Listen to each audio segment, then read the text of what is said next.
Hello students. क्या हाल है आप सभी के। मुझे उम्मीद है कि आप सभी लोग बेहतर होंगे, बहुत अच्छे होंगे और बहुत अच्छे से अपने एग्ज़ाम्स की प्रिपरेशन कर रहे होंगे। तो आज मैं एक बहुत इंपॉर्टेंट टॉपिक आपके सबके लिए सामने लेकर आया हूँ। बच्चे बहुत ही घबराए हुए हैं। पता नहीं कितने बच्चे पूछ चुके हैं, सर प्रैक्टिकल में क्या होगा, प्रैक्टिकल में क्या होगा, प्रैक्टिकल में क्या होगा। हमने तो साल भर कुछ पढ़ा नहीं है, पढ़ाई ऑनलाइन हुई है, एग्ज़ाम ऑफलाइन होंगे, ये कौन सा अत्याचार है। और एग्ज़ाम और प्रैक्टिकल तो पूरा फेस टू फेस होने वाला है। सर कुछ बताइए जुगाड़, क्या करें प्रैक्टिकल्स के लिए। तो मैंने सोचा इसके ऊपर चलो क्यों ना एक वीडियो बना दिया जाए। और मैं आज आपके सामने फिर से हाजिर हूँ एक वीडियो लेकर, जिसमें मैं आपको बताऊँगा कि कैसे आप प्रैक्टिकल्स को फेस करेंगे और कैसे आप अपने प्रैक्टिकल्स में मार्क्स को इम्प्रूव कर सकते हैं और कैसे आपको प्रैक्टिकल देना है। चलिए तो स्टार्ट करता हूँ। ये सभी बच्चों के लिए जनरली मैंने एग्जांपल तो यहाँ पे कॉमर्स का ही लिया है, क्योंकि मैं कॉमर्स पढ़ाता हूँ। तो बाकी बच्चे जो अदर फील्ड्स हैं, साइंस आर्ट्स वाले, और उनका कोई प्रैक्टिकल हो रहा है और उनको टेंशन है, तो वो भी इसको देख सकते हैं, उनको कोई प्रॉब्लम नहीं होगी। चलिए तो सबसे पहला हमारा एजेंडा क्या है। एजेंडा हमारा यही है कि 20 में से 20 मार्क्स चाहिए हमें भैया। किसी का 30 मार्क्स का होता है तो 30 में से 30 चाहिए। बाकी कॉमर्स वालों के तो 3 ही प्रैक्टिकल्स हैं और उनमें से हमें स्कोर कितना करना है, 20 में से 20 चाहिए। सब बच्चे यही चाहते हैं और सबका एजेंडा भी यही होना चाहिए। तो हम कोशिश भी यही करेंगे कि 20 में से 20 मार्क्स आ जाए। लेकिन 3 प्रैक्टिकल्स हैं आपके। इंग्लिश और हिंदी का भी है, तो वो चलो इंग्लिश और बाकी अगर कोई और सब्जेक्ट है तो वो देख लीजिएगा, ऑप्शनल आपका। मैंने तो यहाँ पे 3 ही लिए, अकाउंट्स, बिजनेस और इकोनॉमिक्स। तीनों एक से बढ़कर एक। जिसमें सबसे ज़्यादा बच्चों को डर लगता है वो अकाउंटेंसी। एक तो टीचर ने जूम पे पढ़ाया है पूरे साल, और आधी चीज़ें समझ में आई हैं, आधी समझ में नहीं आई हैं, और फाइल पूरी बढ़िया बनवाई गई है और बोला गया फाइल लेकर एग्ज़ाम में जाओ, वहाँ पे प्रैक्टिकल देने जाओ। तो देखो यार, सबसे पहली टिप, चाहे अकाउंटेंसी का प्रैक्टिकल दे रहे हो, चाहे बिजनेस का दे रहे हो, चाहे इकोनॉमिक्स का दे रहे हो, जो फाइल आपने बनाई है उसके बारे में तो एटलीस्ट अच्छे से पता करके जाना। जब भी प्रैक्टिकल देने जा रहे हो घबराने की ज़रूरत नहीं है। टीचर्स जो हैं, आपके जो स्कूल टीचर्स हैं, वो आपके साथ हैं। ये मत सोचना कि वो टीचर तो भैया हमारा दुश्मन रहा है पूरे साल, वो हमारे साथ कोई जाति कर देगा, आज तो वो पूरा बदला लेकर रहेगा। ऐसा कुछ नहीं होता है। कोई भी टीचर कैसा भी रहे, साल भर उसने कैसा भी व्यवहार किया हो, या फिर आपने उसके साथ कैसा भी व्यवहार किया हो, टीचर्स कभी आपका बुरा नहीं चाहते हैं और कभी भी वो आपके मार्क्स नहीं कटवाएंगे कि ये बोलकर कि ये बच्चे ने मेरे साथ जिंदगी साल भर बदतमीजी की है, इसके मार्क्स कम दीजिए। ऐसा कभी नहीं होगा। हर टीचर आपको लास्ट टाइम पर सपोर्ट ही करेगा वहाँ पर आपके एग्जाम्स में मार्क्स इंप्रूव करवाने के लिए। ठीक है, तो एक बात तो पहले दिमाग से निकाल दीजिएगा कि टीचर आपके साथ कुछ गलत करने वाला है। टीचर हमेशा ही आपके साथ अच्छा करेंगे और आपका स्कूल टीचर हमेशा ही आपकी हेल्प करने वाला है। ठीक है, वहाँ पर वो आपके मार्क्स कम नहीं करवाएगा बल्कि बढ़वाने में ही मदद करेगा। दूसरे नंबर पे, जब आप स्कूल में जाओगे, जिस दिन आपका प्रैक्टिकल होगा, तो एक बार भैया 2-3 दिन पहले से अच्छे से प्रिपरेशन कर लेना उस फाइल की जिसके बारे में बात करता। जैसे अकाउंटेंसी की बात कर रहा हूँ, तो अकाउंटिंग में आपने एक कंप्लीट प्रोजेक्ट लिया होगा। ज़्यादातर स्कूल में तो यही हुआ होगा कि आपने स्टार्टिंग से लेके कोई ट्रांजेक्शन्स ली होंगी, उसकी जनरल एंट्री से लेके उसके लेजर्स बनाना, उसका ट्रायल बैलेंस बनाना, उसकी balance, trading account, profit and loss account और बैलेंस शीट, और फिर उसके बाद उसके कैश फ्लो स्टेटमेंट, उसके रेशोज़, ये सब के बारे में आपसे पूछा जाएगा। मतलब आपने फाइल में लिखा ही होगा, तो ऑब्वियस सी बात है सामने वाला जो बंदा होगा, जो एक्सटर्नल आए होंगे, देखना एक्सटर्नल के साथ इस बार ऑब्जर्वर भी है, पिछले साल भी था ऑब्जर्वर, इस साल भी एक ऑब्जर्वर रहेगा। तो वहाँ पर वो 2-3 लोग सामने बैठे होंगे, तो आपके तो पसीने वैसे ही छूट जाते हैं। ऐसे तो हम दुनिया भर की बातें कर ले, लेकिन किसी के सामने बोलने की बारी आए तो पसीना छूट जाता है। तो ऐसा नहीं करना, घबराना नहीं है। वहाँ पर जैसे ही पहुँचेंगे आप लोग, वहाँ पर आपको उस फाइल के बारे में सब कुछ पता होना चाहिए। बेसिक जनरल एंट्रीज के रूल्स पता होने चाहिए, पोस्टिंग्स के रूल्स पता होने चाहिए, थोड़ा बहुत तो 11th के आपके जो प्रिंसिपल्स लगाए थे, अकाउंटिंग प्रिंसिपल्स आपने कभी पढ़े थे 11th में, थोड़ा बहुत उनको भी एक बार थॉरोली पढ़ लेना, कौन कौन सा प्रिंसिपल कहाँ पे लगता है। अच्छा, रेशोज के बारे में बहुत इंपॉर्टेंट बात है। एक तो एग्जाम में तो आना ही आना है, प्रैक्टिकल में आपके रेशोज आपने निकाल के रखी होंगी। तो आइडियल रेशोज क्या होती हैं, ये एक्चुअली में थोड़ा सा पता करके जाना कि हर एक जो भी रेशो वहाँ पे पूछी गई है, उस रेशो का आइडियल रेशो कैसा होना चाहिए। जैसे कुछ लोग बोलते हैं कि डेप्थ और इक्विटी का रेशो होना चाहिए, तो डेप्थ और इक्विटी में क्या आइडियल रेशो होता है, 2:1 आइडियल रेशो होता है कि 2 आप डबल आप डेप्थ रखिए, उसका हाफ आप इक्विटी रख लीजिए। तो कुछ रेशोज हैं जिनकी कोई आइडियल रेशो होती है, वो आपको पता होना चाहिए प्रैक्टिकल देते समय अकाउंट्स का। और वहाँ पर एक क्वेश्चन सॉल्व करवाया ही जाएगा आपसे। एक क्वेश्चन होगा 5-6 मार्क्स, 6 मार्क्स का होता है शायद, वो आपसे वहाँ पे सॉल्व करवाया जाएगा, तो वो भी आपको वहाँ पर सॉल्व करना पड़ेगा। 6 या 8 का मेरे को एक्चुअल में याद नहीं है कितने का होता है अकाउंट का, क्योंकि मैंने तो अकाउंट का करवाया नहीं अभी तक। मैं बिजनेस वाला टीचर रहा हूँ, तो मैंने बिजनेस के प्रैक्टिकल्स करवाए हैं। हाँ, लेकिन जितने का भी प्रैक्टिकल हो, आपका एक आंसर वहाँ पे आपको लिखना पड़ेगा। क्वेश्चन पेपर आपको पहले ही से तैयार कर देंगे स्कूल टीचर। जैसे ही आप स्कूल में पहुँचेंगे उस दिन प्रैक्टिकल देने, आपको वहाँ पे एग्जामिनेशन हॉल की तरह बिल्कुल फीलिंग आने वाली है थोड़ी सी। वहाँ पे एक प्रैक्टिकल आपको सॉल्व करना पड़ेगा, वहीं पे आपको कॉपीज दी जाएंगी। वहाँ पर उसको सॉल्व करने के बाद फिर आपको अंदर वाइवा के लिए बुलाया जाएगा। ऐसे करके आपका प्रैक्टिकल अकाउंट्स का होगा। लेकिन अकाउंट्स के लिए मैंने बेसिक बेसिक चीज़ें बता दी। क्या क्या? एक फाइल के बारे में अच्छे से नॉलेज होनी चाहिए, थोड़े बहुत 11th के बेसिक कॉन्सेप्ट एक बार देख लेना ध्यान से, प्रिंसिपल्स वगैरह, और अपनी आइडियल रेशियोज वगैरह अच्छे से देख लेना, और जो आपने फाइल बनाई है उसकी एक बार समरी भी देख लेना कि आपने इस फाइल में बनाया क्या है, किस क्वेश्चन को लिया है, और उसमें एक्चुअल में करक्स क्या निकल रहा है। मतलब कि जब आपने प्रोजेक्ट जो बनाया है उसका कोई ना कोई लास्ट में कंक्लूजन निकल रहा होगा कि उस बिजनेस के क्या हालात हैं। रेशोज देखकर बिजनेस के हालात पता चल जाते हैं, तो एक्चुअल में उसके हालात भी आप लोग देख लीजिएगा कि जिस बिजनेस सिचुएशन को आपने उस फाइल में प्रेजेंट किया है वो बिजनेस किस सिचुएशन में चल रहा है। वो लॉस की कंडीशन में जाने वाला है, ग्रोथ की कंडीशन में जाने वाला है, उसमें कितना डेप्थ ज़्यादा हो गया है, कितनी इक्विटी ज़्यादा होगी। तो थोड़ा बहुत अगर नहीं समझ में आ रहा है तो अपने स्कूल टीचर से एक बार कंसल्ट कर लीजिएगा। दूसरे नंबर पे फिर बात आती है भाई साहब मेरा favourite, business studies. Business studies में मैक्सिमम बच्चों ने प्रोजेक्ट फाइल बनाई होगी किसी ना किसी एक प्रोडक्ट को इमेजिन करके, किसी ना किसी एक प्रोजेक्ट को इमेजिन कर लिया होगा और उस प्रोडक्ट के ऊपर उन्होंने अपना प्रोजेक्ट बना दिया होगा। अच्छा, इमेजिन तो नहीं किया होगा, मैक्सिमम बच्चों का मुझे पता है कहीं से ना कहीं से कोई टीपा होगा, कहीं ना कहीं यूट्यूब से कहीं ना कोई फाइल देखी होगी और उसका कॉपी पेस्ट कट मार दिया होगा। लेकिन भाई साहब ये फीलिंग हमें पता है, ये एक्सटर्नल तक फीलिंग नहीं आनी चाहिए। अगर ये फीलिंग एक्सटर्नल तक आ गई तो थोड़ी गड़बड़ हो सकती है, तो इसको अपने तक ही रहने दें।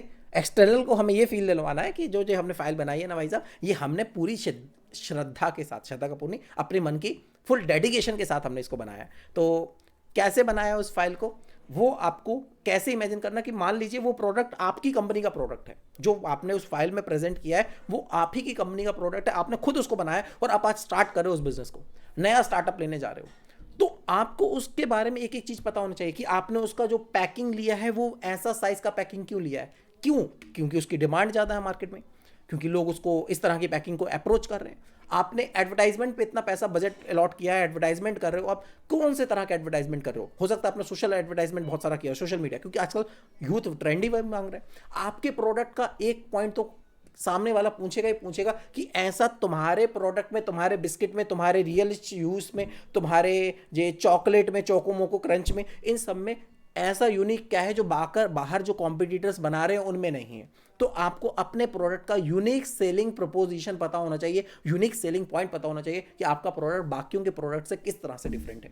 पता लगे वो सर पता नहीं, हमने तो बस कॉपी पेस्ट किया, ऐसी फीलिंग नहीं आनी चाहिए। मतलब जो फाइल आपने बनाई है ना बिजनेस स्टडीज़ की, उसको घोल के पीकर जाइए। मतलब वो प्रोजेक्ट मार्केटिंग मैनेजमेंट पे ही है, और मार्केटिंग मैनेजमेंट आपका, मार्केटिंग मैनेजमेंट और कंज्यूमर प्रोटेक्शन दोनों ही 15 मार्क्स के एग्जाम में आने हैं। तो एक हिसाब से एक चैप्टर वो अच्छे से रिपीट करके जाइए, मतलब बार बार रिवाइज करके जाना, ताकि आपको ये ना लगे सामने वाले को कि आपने सिर्फ कहीं से कॉपी पेस्ट किया, आपको इसके बारे में कोई भी अंदाज़ा नहीं है। पूछ सकता है सामने वाला बंदा कि ये आपने जो प्रोजेक्ट बनाया है, ये बिजनेस का जो प्रोडक्ट आपने बनाया है, ये इसको मार्केट में ट्रेंडिंग में कैसे लाओगे, इसको ग्रोथ पर कैसे लेके जाओगे। इस तरह के सवालों को अपने आप से पूछिए जरा, किस तरह के सवाल इस फाइल से बन सकते हैं। अगर आपको फाइल के बारे में पूरी नॉलेज है, फिर सामने वाला इंसान आएगा आपकी बुक के ऊपर।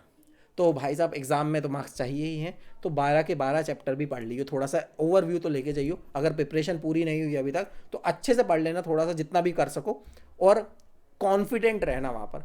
हाँ सर ठीक है, ऐसा ऐसे नहीं करना है, यस सर ओके, मैं बिल्कुल फुल कॉन्फिडेंट। सामने वाले को फील नहीं आना चाहिए कि आपका मोरल लेवल डाउन है, आप डर रहे हो, घबरा रहे हो, हाँ पसीने लाल हो ऊपर। भाई गलत हो गया तो हो गया, टेंशन लेने की ज़रूरत ही नहीं है।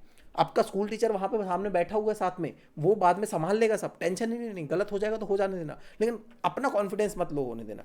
और अगर नहीं बनता है क्वेश्चन, सामने वाले ने ऐसा क्वेश्चन पूछ दिया, सीधे सीधे बाउंसर मार दिया आपके ऊपर, तो बाउंसर मारने के बाद वो डक ही करना पड़ता है। तो सीधे बोलना सॉरी सर मुझे नहीं पता, मेरे को याद नहीं आ रहा है, या मैं रिमेंबर नहीं कर पा रहा हूँ, कुछ भी बोल दीजिए, लेकिन सॉरी मैं इसका जवाब नहीं आता है, आप दूसरा पूछ लीजिए। तो इस तरह से जोगे, और अपनी फाइल को कुछ ऐसे रिप्रेजेंट करना, अपने प्रोडक्ट को ये मत बोलना कि आप महारथी हो, बोलना सर हमने कोशिश की है ये प्रोडक्ट बनाने की, हम नया स्टार्टअप ले रहे हैं, नई चीज़ लेकर आए हैं, तो हो सकता है कि इसमें अभी कुछ इनिशियल मिस्टेक्स हुई हो सकता है इनिशियली हमने इसमें कुछ चीज़ें मिस कर दी हो, क्योंकि हम लोगों को प्रैक्टिकल बिजनेस का नॉलेज तो है नहीं है, हम लोग अभी फाइलों पे ही काम कर रहे हैं, असली ज़िंदगी में तो अभी हमने किया नहीं। तो जितने हमने इमेजिनेशन में जितना हम चीज़ें एज्यूम कर पाए, जितना हमने स्टडी किया, उस ऑब्जर्वेशन के बेस पर ये फाइल बनाई हुई है। ऐसा नहीं है कि हम लोग रियल लाइफ सिचुएशंस को पूरी तरह से ऑब्जर्व कर पाए हो, इसलिए हो सकता है कुछ ऊंच नीच हुई हो, तो उसको आप कंसीडर कर लीजिएगा। बाकी हमने अपनी तरफ से पूरा कोशिश किया है कुछ नया ट्राई करने का, तो हो सकता है सामने वाले के मन में कुछ सिंपैथी आ जाए, और जहाँ पे सिंपैथी नहीं आ जाए मुझे ये मान ले कि आपने कुछ चलो कुछ तो एक्स्ट्रा कुछ नया ट्राई किया। एक और बात, फिर तीसरा प्रोजेक्ट आता है इकोनॉमिक्स। बच्चों को ये नया नया स्टार्ट हुआ है, पहले तो होता नहीं था, बिजनेस भी नहीं होता था, पहले कुछ ही दिन पहले से स्टार्ट हुआ था, फिर इकोनॉमिक्स अभी अभी लेटेस्ट स्टार्ट हुआ है। तो इकोनॉमिक्स का प्रोजेक्ट बच्चों को पसीने मारने वाला होता है। ऐसे ऐसे टॉपिक ढूंढ कर लाते हैं बच्चे कि अब उन्हें खुद ही नहीं पता उस टॉपिक के ऊपर होता क्या है। इकोनॉमिक्स भाई साहब, जो इकोनॉमिक्स का प्रैक्टिकल लेने आता है ना, उसको बहुत डिटेल में नॉलेज होती है, बाल की खाल निकालना जानता है वो बंदा उस इकोनॉमिक्स के टॉपिक के ऊपर। और मान लीजिए कोई इकोनॉमिक्स का टीचर है तो उसको वो लॉ, उसके पीछे कौन सा लॉ लगता है, कहाँ से कौन सी कहानी जुड़ी हुई है, सब कुछ पता है उसको, करंट अफेयर्स भी पता है उसके बारे में, उसके पे नज़र रखा हो। तो वो अगर परेशान करने के लिए बैठ गया तो वो तो परेशान करके रहेगा।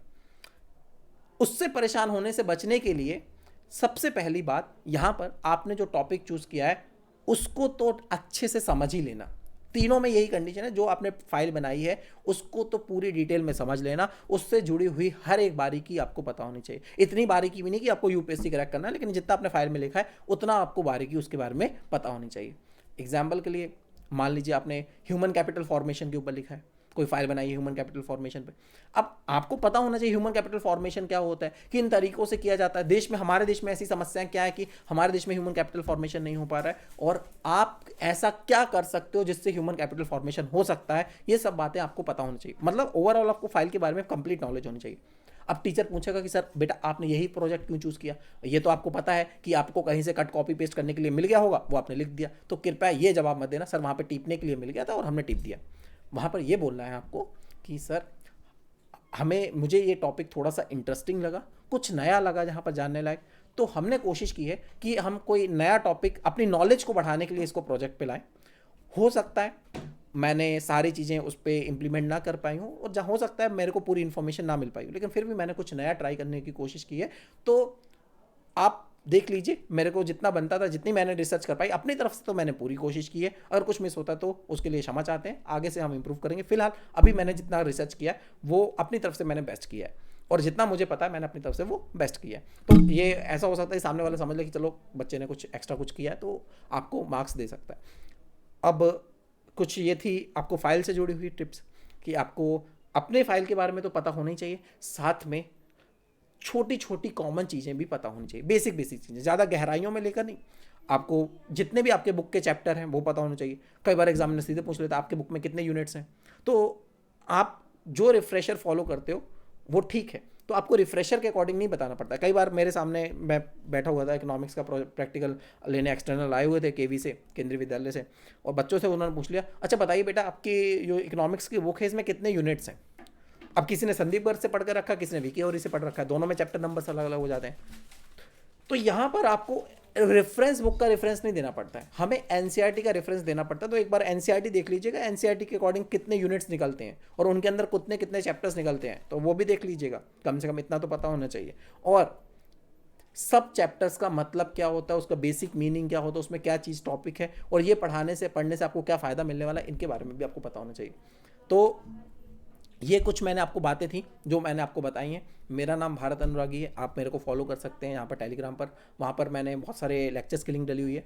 मैं अनअकैडमी पर भी पढ़ाता हूँ, तो वहाँ पर मेरे बहुत सारे लेक्चर्स डले हैं, तो वहाँ से भी देख सकते हैं। और मेरे बहुत सारे फ्री चैनल लेक्चर्स हैं, इसी लिंक पर जाएंगे, टेलीग्राम पर सर्च करिएगा तो वहाँ पर आपको मेरे इतने फ्री लेक्चर्स मिल जाएंगे। बिजनेस स्टडीज़ मैंने पूरा कवर कर रखा है, उसकी प्लेलिस्ट की लिंक भी मैं वीडियो के डिस्क्रिप्शन में डाल दूंगा, तो पूरी बिजनेस स्टडीज़ आपकी कवर हो जाएगी। लेकिन जाते जाते एक टिप, कॉन्फिडेंस नहीं लूज़ करने का है, हार नहीं मानने का है, फुल डेडिकेशन के साथ पढ़ने का है और जान लगा देने का। 2 महीने बचे हैं, 2 महीने में जितना कर सकते हो उखाड़ लो, बाद में मत बोलना सर मार्क्स कम आ गए। अभी साल भर तो कुछ नहीं पढ़ाई की, मेरे को पता है सबने जूम में क्या मस्ती की है वो मैं भी जानता हूँ, लेकिन फिलहाल अब कुछ महीने बचे हैं, ऑफलाइन वैसे भी स्टार्ट हो गए, तो जितना ग्रैप कर सकते हो, जितना पढ़ सकते हो पढ़ लो। 2 महीने में आपके पास अब कोई ऑब्जेक्टिव नहीं होना चाहिए, सिर्फ हमें पढ़ाई करनी है, सिर्फ डेडिकेशन के साथ, हमें पूरी श्रद्धा के साथ, वो पूरी डेडिकेशन के साथ हमें पढ़ाई करनी है, ठीक है। और प्रैक्टिकल फाइल को अच्छे से ऑब्जर्व करके जाना, मतलब हमें को पहले समझना है कि इस फाइल से कौन कौन से क्वेश्चन पूछे जा सकते हैं। और मुझे उम्मीद है कि आपके स्कूल टीचर भी आपकी मदद करेंगे। आफ्टर ऑल थोड़ा व्यवहार बना के चलिए स्कूल टीचर के साथ, पता है उनको भी समझते हैं वो लोग कि आप व्यवहार क्यों बना रहे हैं, लेकिन व्यवहार बिगाड़ना मत। लास्ट में वो इफेक्ट नहीं करता फिर भी, लेकिन अगर आपका थोड़ा सा स्कूल टीचर के साथ व्यवहार अच्छा होगा तो डेफिनेटली लास्ट मोमेंट में मदद मिल जाती है। और ऐसा नहीं है कि सीबीएसई के वो जो एक्सटर्नल आते हैं वो आपका बुरा चाहते हैं, वो भी मार्क्स देकर जाते ही जाते हैं। तो नेगेटिव टोन में नहीं, पॉजिटिव टोन में प्रैक्टिस करो। गलत हो जाएगा तो हो जाएगा, टेंशन लेने की जरूरत नहीं, मार्क्स आपको मिल जाने, ठीक है। लेकिन अपनी तरफ से कोई कमी नहीं रहनी चाहिए। हो सकता है कोई खड़ूस हो जाए, बोले नहीं हम तो इतने ही देंगे, तो ऐसा ना रहे। इसलिए बाकी मार्क्स आपको थोड़े बहुत तो ऊपर नीचे हो जाते हैं, बाद में बढ़ा दिए जाते हैं, लेकिन अपनी तरफ से कोई गलती नहीं करनी है ताकि हमारे मार्क्स ना कटे। इसलिए मैंने आपको पहले एजेंडा बताया था 20 आउट ऑफ 20 हमें चाहिए, इसलिए ये सारी काम करने हैं। बाकी नहीं तो 17 16 18 तो वैसे भी मिल ही जाने, ठीक है। चलिए तो मैं एंड करता हूँ। मिनिमम आपको 6 मार्क्स मिल सकते हैं और मैक्सिमम आपको 20 मिल सकते हैं, लेकिन मिनिमम वाली कैटेगरी मत करके आना कोई कंडीशन। कोशिश करना कि 15 से ऊपर, कितना भी खराब वाइवा जाएगा आपका प्रैक्टिकल जाएगा, 15 से ऊपर ही मार्क्स रहे, ठीक है। और कोशिश करनी है हमें कि 20 में से 20 आए। वो तभी पॉसिबल है जब आप पूरी तरह से सटीक आंसर देकर आएंगे और अच्छे से देकर आएंगे, और कुछ कमी होगी तो वो आपका स्कूल टीचर देख लेगा। Thank you so much. आप मेरे को फॉलो कर सकते हैं टेलीग्राम पर, ये मेरी टेलीग्राम की लिंक है। तब तक के लिए मिलते हैं हम लोग नेक्स्ट वीडियो के साथ। मैं सोच रहा हूँ कुछ इसी तरह की और वीडियोस लेकर आता हूँ कि आंसर राइटिंग कैसे करें। अगर आप चाहते हैं तो कमेंट बॉक्स में आप बता सकते हैं कि आप किन किन टॉपिक्स पर वीडियो चाहते हैं, आपको कौन कौन सी प्रॉब्लम्स आ रही है, आप उन टॉपिक्स पर कमेंट बॉक्स में बता सकते हैं कौन कौन से टॉपिक पर वीडियो चाहिए। यहाँ तक देखा है तो मतलब आप सीरियस हो वीडियो के लिए, आपके अपने प्रैक्टिकल्स के लिए। Thank you so much, bye bye.